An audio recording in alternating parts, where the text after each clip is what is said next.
pense que je m'en suis pas rendu compte en fait avant de partir aux États-Unis.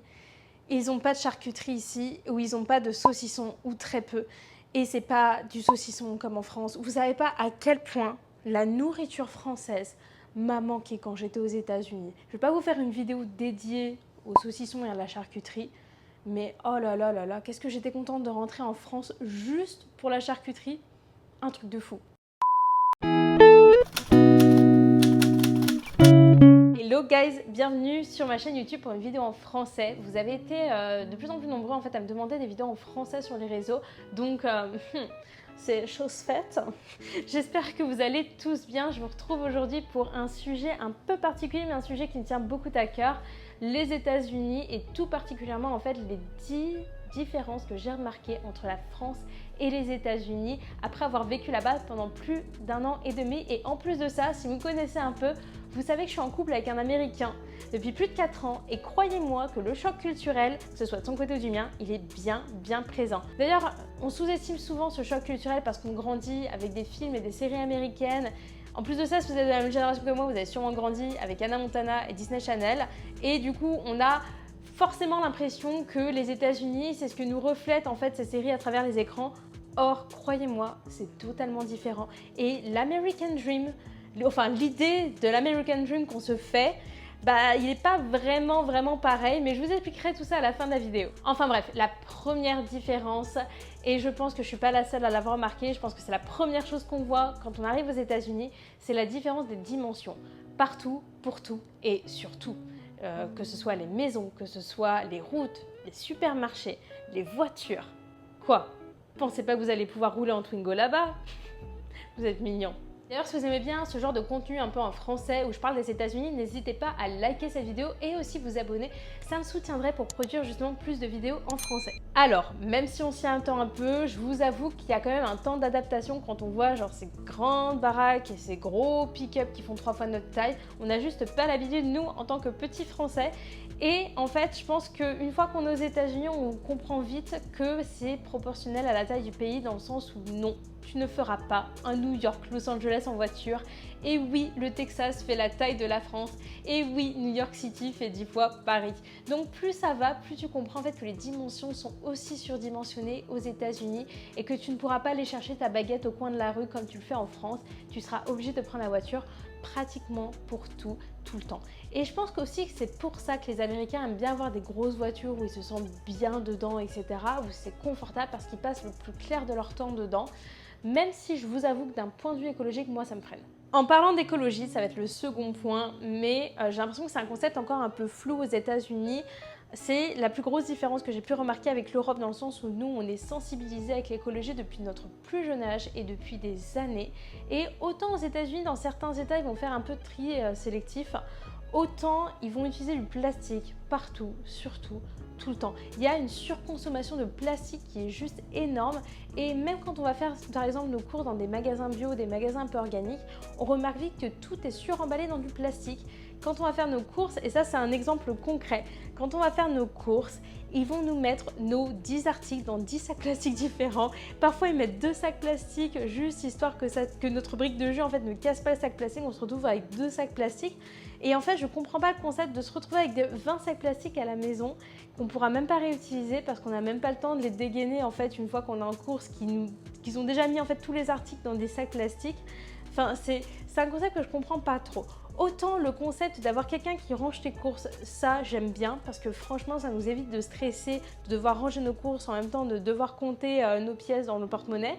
Ça j'aime bien ce concept.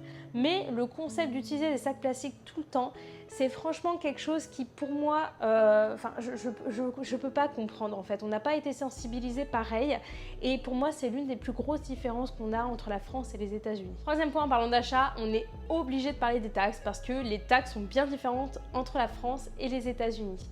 En France, bien sûr, je pense que tout le monde le sait, on paye tous des taxes. Le seul truc, c'est que quand on achète quelque chose, on s'en rend pas vraiment compte puisque les taxes sont directement inclus dans le prix. Or, si vous visitez les États-Unis, il va falloir faire attention puisque le prix que vous allez avoir affiché en magasin ne sera pas le même que le prix que vous allez payer en caisse puisqu'ils rajoutent les taxes à ce moment-là. Donc, n'allez pas dans un magasin avec un billet de 20 $, et n'allez pas acheter un pull par exemple à 19 $, puisque en caisse, ce même pull vous reviendra à 25 $ par exemple. Donc faites juste attention. Moi, ça m'a frustré beaucoup les premières fois aux États-Unis parce que je comprends juste pas ce concept. Je trouve ça pas forcément très intuitif et voilà. Et donc du coup ça m'a beaucoup frustrée. Je pense que je suis pas la seule avec ce problème là, mais juste faites attention si vous visitez les États-Unis. Quatrième point, autre chose qui n'est pas inclus, ce sont les tips, aka les pourboires en français. Alors oui, en France forcément on va donner des pourboires, on va donner 1 ou 2 €, ce qui permet de remercier les serveurs pour leur service, mais c'est rien d'obligatoire. Or, aux États-Unis, le concept est un peu différent dans le sens où c'est un peu obligatoire de donner des pourboires et ça va être très mal vu de donner 1 ou 2 $. En général, on va donner 10, 15, 20% de la totalité de l'addition. Donc, c'est pas rare de donner par exemple 10 $ de pourboire à quelqu'un. Vous allez forcément me demander pourquoi, mais en fait, les serveurs là-bas ne sont pas aussi bien payés qu'en France et leur salaire se fait principalement grâce aux pourboires. Donc c'est pour ça aussi que les serveurs là-bas sont genre aux petits soins, sont très gentils avec toi, etc. Ça va leur permettre voilà, de gonfler un peu leur pourcentage de pourboire et d'avoir une meilleure paye à la fin du mois. Cinquième point, et je pense que si vous avez jamais été aux États-Unis, le concept de l'American food est complètement différent de ce qu'on a en junk food en France. Vous n'avez pas envie de manger McDo ou KFC là-bas, croyez-moi, les tentations sont juste énormes. Vous avez des fast-food à chaque coin de rue et pour tout. Vous avez des fast-food mexicains, vous avez des fast-food pour petit déjeuner, des fast-food pour café, des fast-food spécial poulet. Les tentations sont juste énormes et en plus de ça, les prix sont hyper attractifs. Il y a une enseigne qui s'appelle Wendy's qui fait le concept 4-4-4. Ce qui veut dire que pour 4 $, tu as un sandwich, des frites, une boisson et des nuggets. Genre en gros, tu as un McFirst et des nuggets pour 4 $. On n'aura jamais ça en France et Dieu merci, mais du coup c'est hyper compliqué de rester healthy, même si c'est possible, heureusement pour McCohen. Le truc c'est que ça coûte beaucoup plus cher d'aller faire ses courses dans un magasin et de manger sain, plutôt que d'aller manger ce genre de nourriture et je trouve que c'est un réel paradoxe. Sixième point, c'est quand même un gros avantage, c'est que là-bas les gens vont très peu juger sur le physique, donc tu peux vraiment être qui tu es. Tu peux avoir les cheveux verts, porter des bottes en été, les gens ils s'en fichent. Franchement, ils sont assez ouverts d'esprit. En plus de ça, le pays est fait de différentes ethnies, à différentes cultures. Donc franchement, tu peux être qui tu es et ça fait du bien. En plus de ça, en tant que Français, c'est juste un boost pour ton ego parce qu'ils adorent le côté un peu Frenchy, c'est un peu exotique. Et je trouve que c'est un concept qui est très bien aux États-Unis. Septième point, et si vous visitez les États-Unis, vous allez aussi vite le remarquer, les gens sont très polis là-bas. Outre le fait qu'ils ne jugent pas le côté physique, ils sont vraiment très polis. Ils ont le sens du commerce et le sens du service après-vente, c'est un truc de fou. Et en plus de ça, il est pas rare que quand tu te balades dans la rue, quand tu vas dans un magasin par exemple, ils te regardent, ils font Hey, how are you? Or how are you doing? Donc ça veut dire comment tu vas. Alors, ils s'attendent pas forcément à une réponse, donc commence pas à raconter ta vie, mais c'est juste une marque de politesse et je trouve ça genre super cool parce que c'est super avenant et c'est quelque chose qu'on n'a pas en France. Alors même si les Américains sont sympas, n'allez quand même pas non plus leur claquer la bise pour leur dire bonjour parce que ça peut être très mal vu et vous pourriez passer pour un gros pervers, même si on sait tous que la bise, ça n'a rien à voir avec la perversité. Mais là-bas, voilà, la ligne est très fine. En plus de ça, même s'ils sont assez ouverts d'esprit, ils vont éviter le conflit au maximum. Or, nous les Français, quand on a quelque chose à le dire, on le dit directement et ils peuvent être vite offensés par cet état d'esprit. Ils sont vraiment dans ce qu'on appelle un peu le passif-agressif. Genre en gros c'est un peu va te faire voir avec le sourire. Nous on n'est pas du tout comme ça et on peut être vite frustré par en fait cette culture là.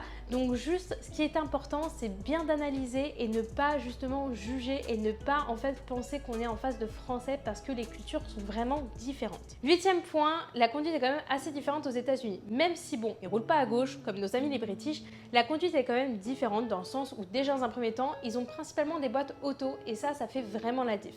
Mais aussi le code de la route est un petit peu différent. Les Américains ne conduisent juste pas pareil que nous, donc il faut faire très attention. Ça peut être impressionnant par exemple dans un premier temps de se retrouver sur une autoroute à 6 voies. Donc je vous conseille vraiment avant de louer une voiture lorsque vous êtes aux États-Unis de bien comprendre le code de la route. Moi ça m'est arrivé plusieurs fois de faire des erreurs. Par exemple quand il y a un feu rouge aux États-Unis, vous avez quand même le droit de tourner à droite. Or moi je suis restée bloquée au feu rouge plus d'une fois en pensant que je pouvais pas tourner à droite. Et également, ils peuvent doubler sur la droite aux États-Unis et ça, c'est quelque chose à savoir parce que ça vous surprend aussi les premières fois. Neuvième point, la clim. Et comme toute Française qui se respecte, je préférais crever de chaud sous 40 degrés plutôt qu'avoir une clim par peur de tomber malade. Eh bien, vous savez quoi? Cette anecdote, elle est fausse parce que beaucoup de personnes utilisent la clim aux États-Unis et ils sont pas forcément malades. Alors ouais, c'est pas très écologique, je vous l'avoue, mais dans des régions comme le Texas ou la Floride, la clim elle est juste nécessaire. Et je vous avoue que j'y ai même pris goût parce que quand je suis rentrée en France et que c'était en plein été, j'avais du mal à supporter la chaleur. Le 10e point, c'est le concept 24 heures sur 24, 7 jours sur 7. Je vous avoue que au début, ça m'a un petit peu perturbée, mais j'adore ce concept. T'as envie d'un café à 23 h là-bas, c'est possible. Tu veux aller à la salle de sport à 2 h du matin, c'est possible. T'as oublié d'aller faire tes courses et il est minuit, c'est pas grave, c'est possible. Il y a beaucoup en fait d'enseignes qui ferment tard aux États-Unis, voire qui ne ferment pas du tout, qui sont ouverts 7 jours sur 7. Et en fait, ils s'adaptent tout simplement à l'emploi du temps des Américains qui est très variable et je trouve ça juste super cool comme concept. Ça m'a un peu perturbée en fait de rentrer en France et de devoir en fait gérer un peu les horaires des enseignes françaises, surtout par exemple des banques qui ferment le dimanche et le lundi. Je trouve ça hallucinant de devoir attendre 48 heures ou plus de 48 heures pour une transaction bancaire.